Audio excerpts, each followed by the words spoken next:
मानव के आधारभूत व्यवसाय की हम बात कर रहे थे और पिछले वीडियो में मैंने आपको बताया था कि जो आपके सिलेबस में है मानव के दो प्राथमिक आधारभूत व्यवसाय हैं, एक मत्स्य पालन और दूसरा पशुपालन। तो मत्स्य पालन का अध्ययन हमने पिछले वीडियो में किया था और पशुपालन का अध्ययन हम इस वीडियो में प्रारंभ करने जा रहे हैं।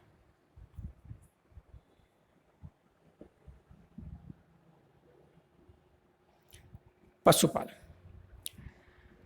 सबसे पहले तो हम बात करते हैं कि संसार के अंदर प्रमुख पशुपालक देश कौन कौन से हैं, यानी कौन से देश ऐसे हैं जहाँ पर पशुओं की संख्या बहुत अधिक है।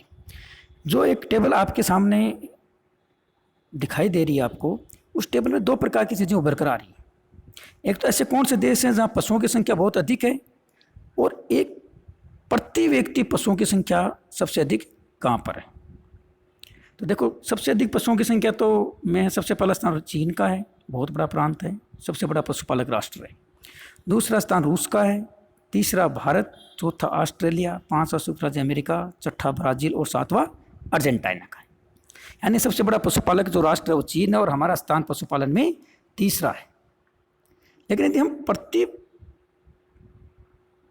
लाख व्यक्तियों पर पशुओं की संख्या की बात करते हैं तो आप देखिए, ऑस्ट्रेलिया में 2100, क्योंकि संसार का सबसे बड़ा जो भेड़ पालक राष्ट्र है वो ऑस्ट्रेलिया है, और वहाँ 1 लाख लोगों पर 21,000 पशु हैं।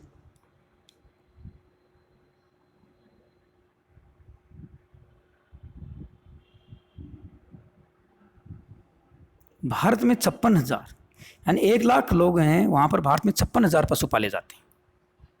लगभग 2 व्यक्तियों पर मान सकते हैं कि एक पशु औसत है। लेकिन आप ऑस्ट्रेलिया की देखिए, 1 लाख व्यक्तियों में 21,000 पशु वो लोग पाल रहे हैं। तो संसार के अंदर प्रति व्यक्ति उसको देखिए, संयुक्त राज्य अमेरिका में भी व्यक्तियों की संख्या से अधिक पशुपालन है। ब्राज़ील में देखिए 200,000, अर्जेंटीना में 4.5 लाख, ब्राज़ील में 2 लाख, संयुक्त राज्य अमेरिका में 1,10,000, ऑस्ट्रेलिया में 21 लाख, यानी ऑस्ट्रेलिया में एक व्यक्ति 21 पशु एवरेज वहाँ औसतन पाल रहा है। तो प्रमुख पशुपालक राष्ट्र में चीन का प्रथम स्थान है, और यदि प्रति व्यक्ति के अनुसार यदि निकाला जाए तो फिर ऑस्ट्रेलिया का प्रथम स्थान है। विश्व के पशुपालन प्रदेश, आप एक मैप आपको दिखाई दे रहा है, उस मैप के अंदर हमने विश्व के प्रमुख पशुपालक प्रदेश आपको बताने की कोशिश की है। पहली बात तो मैप पर आप जो ड्राइंग देख रहे हैं, उस ड्राइंग के अंदर आपको 2 प्रकार की ड्राइंग दिखाई दे रही है, एक ब्लैक और एक लाइन, टेढ़ी लाइन दिखाई दे रही है। जो ब्लैक वाले स्थान है वो विश्व के प्रमुख पशुपालक क्षेत्र हैं, जहाँ पशुओं का घनत्व सर्वाधिक है और वहाँ के व्यक्तियों का मुख्य जो व्यवसाय है वो पशुपालन करना है। दूसरा आपका जो क्षेत्र दिखाई दे रहा है वो आपको लाइन्स में दिखाई दे रहा है। तो वो लाइन्स में जो पशुपालन क्षेत्र तो हैं, लेकिन जो ब्लैक दिखाई दे रहा है उसकी अपेक्षा यहाँ पर पशुओं की संख्या क्या पाई जाती है, कम पाई जाती है। तो विश्व में देखिए आप, प्रमुख पशुपालन राष्ट्र में आपके नंबर डाल रखे हमने 1 2 3 4। तो 1 नंबर पर भारत, 2 नंबर संयुक्त राज्य अमेरिका दिखाई दे रहा है आपको, 3 नंबर जहाँ लिखा हुआ यूरोप था, पूर्वी सोवियत संघ का यूरोपीय भाग है, 4 नंबर में अर्जेंटीना दिखा दे रहा है, 5 नंबर में कोलंबिया वेनेजुएला का इंडीज क्षेत्र आपको दिखाई दे रहा है, 6 नंबर पर दक्षिण पूर्वी ऑस्ट्रेलिया और न्यूजीलैंड का क्षेत्र दिखाई दे रहा है, 7 नंबर में अफ्रीका और इथोपिया, युगांडा, केन्या, नाइजीरिया, दक्षिण अफ्रीका का क्षेत्र आपको दिखाई दे रहा है। इस प्रकार से इस मैप के द्वारा आपको विश्व के 2 प्रकार के पशु घनत्व वाले क्षेत्रों का पता लग रहा है, जहाँ एक में पशुओं का घनत्व बहुत अधिक है और एक में कुछ कम है। इस प्रकार से 7 प्रमुख पशु पालक जो क्षेत्र हैं वो आपको दिखाई दे रहे हैं। 1 नंबर पर भारत है, 2 पर संयुक्त राज्य अमेरिका है, 3 के ऊपर यूरोपीय और सोवियत संघ के क्षेत्र है, 4 नंबर पर दक्षिण अमेरिकी राष्ट्र हैं, 5 नंबर पर उत्तरी दक्षिण अमेरिकी राष्ट्र हैं, 6 नंबर के ऊपर आपका ऑस्ट्रेलिया, न्यूजीलैंड और 7 नंबर पर अफ्रीकी राष्ट्र हैं।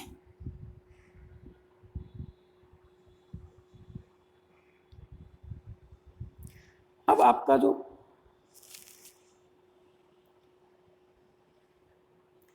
दो प्रकार के आपके पशुपालन होता है, यदि पशुपालन का वर्गीकरण करते हैं तो 2 प्रकार में बांट सकते हैं। जो चलवासी पशुचारण होता है, यानी वे लोग, चरवाहे लोग जो अपने पशुओं को एक स्थान से दूसरे स्थान पर लेकर के फिरते रहते हैं।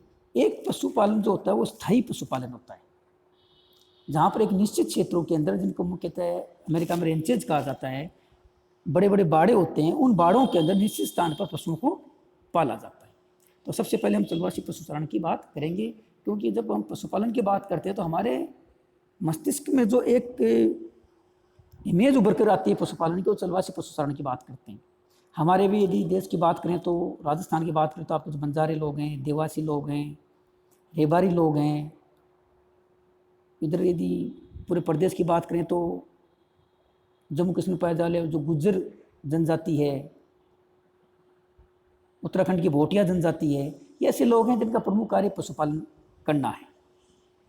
तो चलवासी जो पशुचारण है उसमें सबसे पहला जो है क्षेत्र है वो हमारा उष्णकटिबंधीय क्षेत्र, यानी ऐसे क्षेत्र जहाँ पर तापमान बहुत अधिक रहता है, उन क्षेत्रों को भूमध्य रेखा के आसपास का जो क्षेत्र है उसको सबसे पहले हमने इसमें चुना है।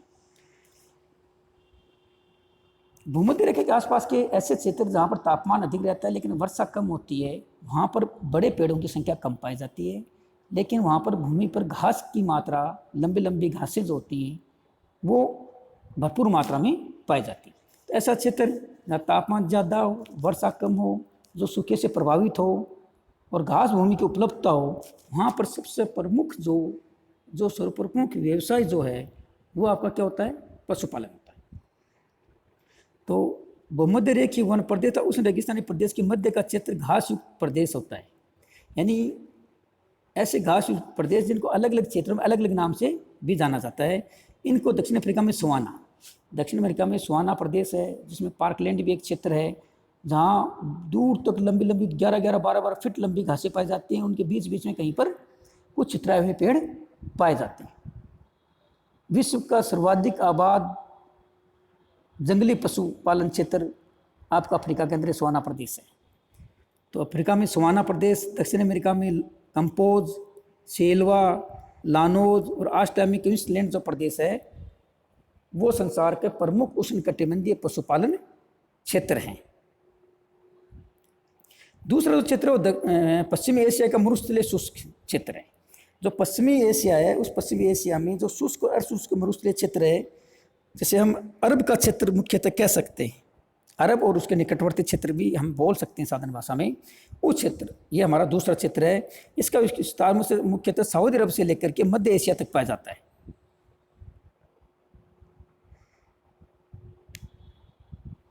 तो कहाँ पाया जाता है? सऊदी अरब से लेकर के मध्य एशिया तक ये क्षेत्र पाया जाता है।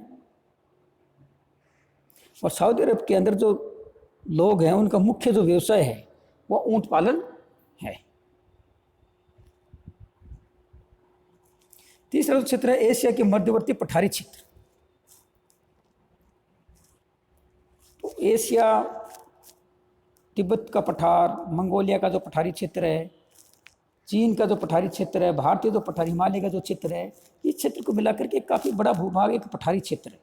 पठारी क्षेत्र में क्योंकि उपजाऊ भूमि की उपलब्धता या तो होती नहीं है, या पहाड़ी या पठारी भागों के ऊपर थोड़ी बहुत मात्रा में सीमित उपलब्धता होती है भूमि की, जिसके कारण वहाँ के जो व्यक्ति हैं उनका तो प्रमुख व्यवसाय पशुपालन है। क्योंकि पठारी भागों के अंदर, घास भूमि के अंदर पशुपालन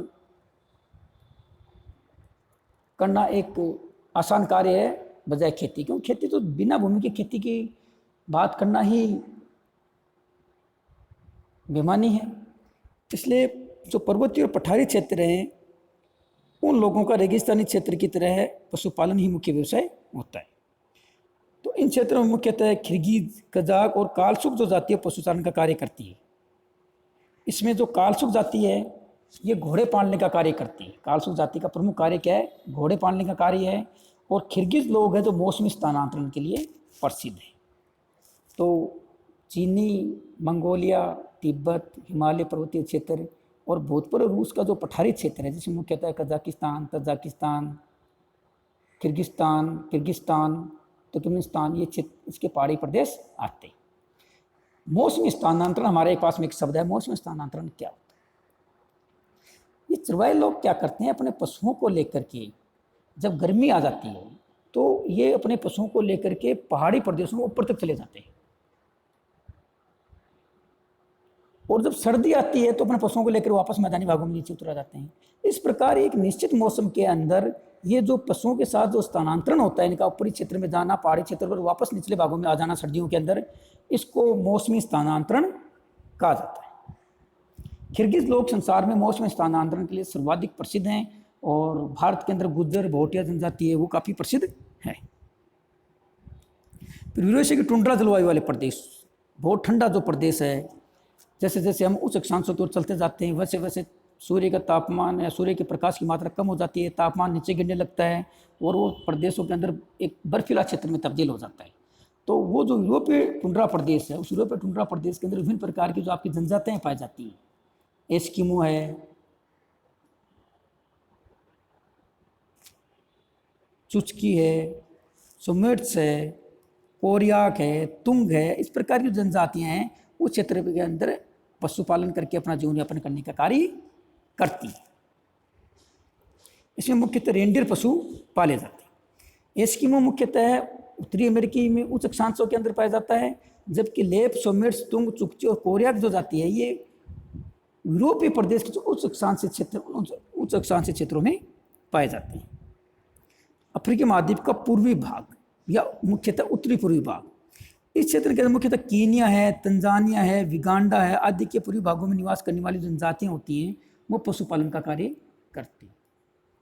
कीनिया के अंदर पाए जाने वाली जो मसाई जनजाति है, मसाई जनजाति इस क्षेत्र के अंदर पशुपालन करने के लिए पूरे संसार भर में प्रसिद्ध है।